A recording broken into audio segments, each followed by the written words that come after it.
16 ng Nobyembre, tumulog sa Bitag Action Center si Ana hinggil sa isang kasa na nagbebenta ng mga minor de edad na babae na galing sa Samar. Mula umano sa Samar, nirecruit sila papunta dito sa Maynila sa pangakong trabaho sa isang restaurant. Kwento mo sa akin, Ana, paano ka napunta sa Manila? May nag-recruit po sa amin doon sa Samar. Ano po, kakilala po ng amo namin. Amo? Opo. Saan ka ba nagtrabaho sa Samar? Bahay po. Saan namasukan ka? Opo. Katulong? Opo. Paano ka dinala mula sa Samar papunta sa Manila? Paano? Nag-bus po kami. Nag-bus lang kayo. Sinong kasama mo?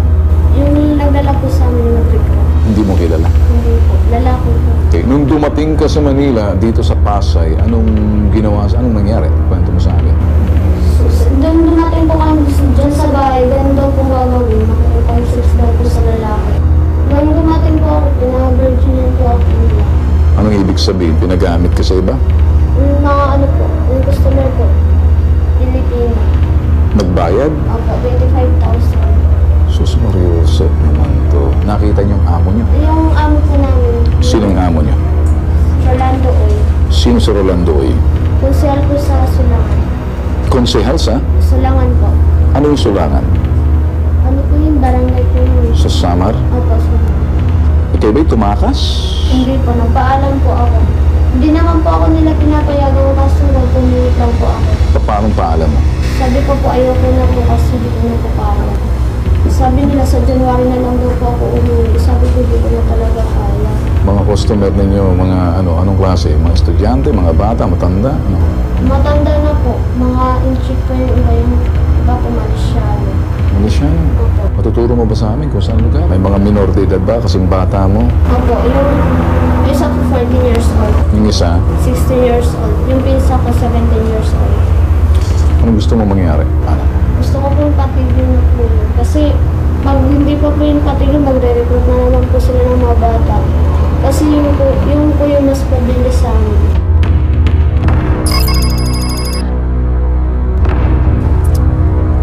Tinatahak namin itong eskinita, papasok kung saan itinuturo nitong biktima lumapit sa akin. At para makita yung sinasabing pinagdalhan sa kanila. Apparently, kasa nga. Pero ang mahalaga sa amin sa bitag dito, may elemento ng human trafficking. Kung saan nire-recruit sa probinsya, pinapangakuan, mula sa probinsya, dadalhin sa Manila, pagdating dito, ibabahay sa isang lugar, at nandoon yung sinasabing pinipilit pagawin ng trabaho na hindi mo na gusto. And this is, binibigay sila sa customer, holding them against the will. Isa yun sa mga elemento ng human trafficking. Para doon sa mga medyo ang tingin, parang simple lang na parang prostitution. This is not. So para sa amin, huhukayin natin ang lalim nito. Kasi dito masusubukan yung sinasabing lakas ng Republic Act 9208, which is anti-human trafficking, lalo na sa minor de edad. So, eto na, papasukin natin itong lugar na ito. Stay put. Mukha masyado silang, mukhang ano sila.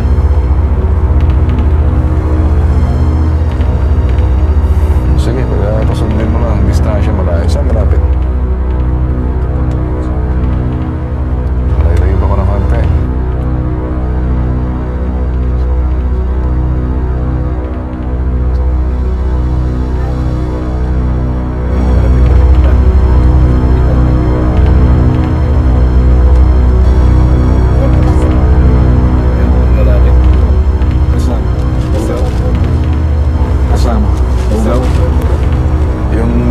Pitikin mo yan, yung naka-short pants, naka-puti, t-shirt. May Tsaka kwelyo. yung naka-straight po na ano pala, ano po yung pamangkin. Ayan po yung minor de edad na ano. Saan? Yun po yun na ano. Ito, naka, ano? Ito dito? Ito po yung payat po.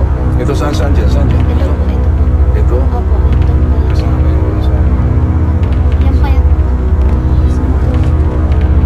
Ayan po dyan. Sa taas.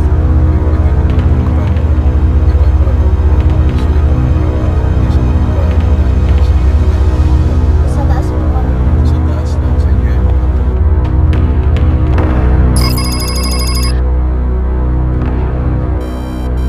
Ayon Ayon sa Department of Justice, maituturing na human trafficking ang ginawa ng mag-asawang Uy sa mga biktimang tulad ni Ana. Sa ilalim ng batas na 9208, ang trafficking ay it refers to the recruitment, transportation, transfer, harboring, or receipt of persons with or without the victim's consent or knowledge.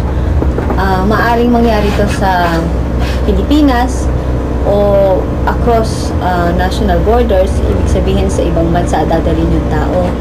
At kailangan meron tong purpose, at ang purpose ay exploitasyon ng tao na dinadala mo. Ang exploitasyon at a minimum, it would include the prostitution of that person or other sexual exploitation. It could be forced labor or servitude, slavery, or removal or sale of organs. At kung minor de edad ang mga taong yun, qualified trafficking. At kung marami sila, more than 3 persons na recruited, qualified trafficking ito, at ang parusa dito ay napakabigat. Ang kaparusahan ng violation ng Section 6 na ito, o qualified trafficking, ay habang buhay na pagkakakulong at multang hindi bababa sa 2 milyong piso, subalit hindi lalampas sa 5 milyong piso.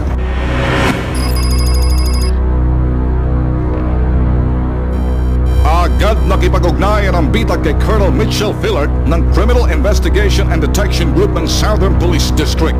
Kasama ang mga representante ng mga DSWD, masusing pinagplanuhan ng CIDG, SPD at ng BITAC ang isasagawang rescue operation sa mga minor de edad sa loob ng kasa.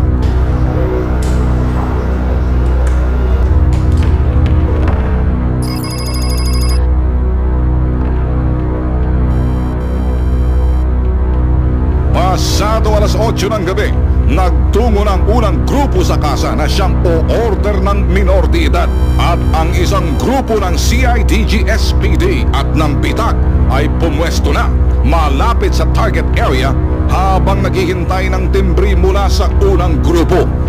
Ito yung tigil mo gate na bro. Ito. Tigil mo dyan. Yan yung gate na bro. Oo. Kanto mabilis mo. Yung parang parking mo na. Yan na yan, yung mga babae ngayon. Patay mo. Ano? Hindi si Abby? Gusto mo naman. Pinakilala lang sa akin si Abby. Sino nagpakilala? Kaibigan ko lang. Sabi niya, si Abby lang daw na. May mga bisita kasi ako. Mag-happy-happy kami. Sa probinsya si Abby. Ba, sino pwede nyo pagkausapin? Wala, dati naman ako customer dito. Sabi ko kumuha dito. May parade lang ng isang araw. Kasi nakarabig ko lang. Isang araw ba? Kawawa nga eh. Mababay, nandoon pa sa CIDG. Marami front. Dito, hindi nagtagumpay ang una naming plano na umorder ng minor de edad, kaya't muling nagsagawa ng panibagong plano ang grupo ng CIDG, SPD at ng BITAC. Second option natin, sir. Oo nga. Tutulong niya na yung bahay.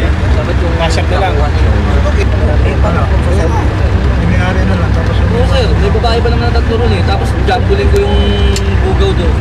Sige. Nakuha naman yung video yun eh. Usapan. Bago pa man magtungo ang grupo sa target area, nakatanggap ng isang text message si Ana mula sa isang minor de edad na kasamahan niya sa kasa.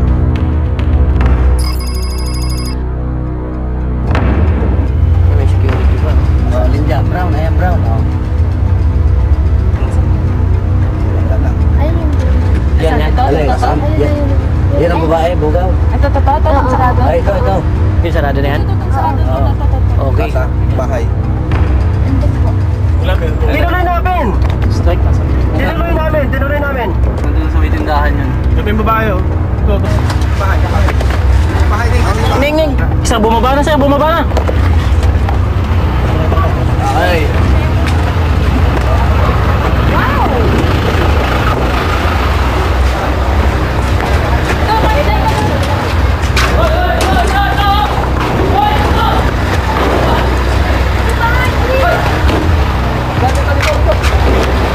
ni ng babae.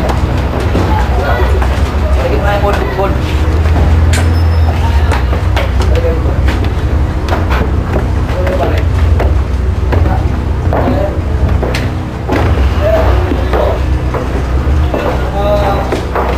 Ilaw sir, walang ilaw? Wala bang ilaw to? Sabay mo lang. Sabay mo sir, sige.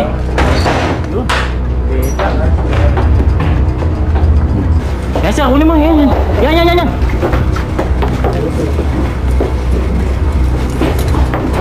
Lahat yan, sir.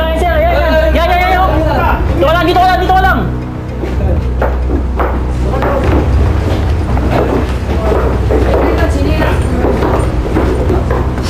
Ito, customer to eh. Yan, sama mo yan sir. Hindi, sama mo sir, sama mo. Ano chinelas ko?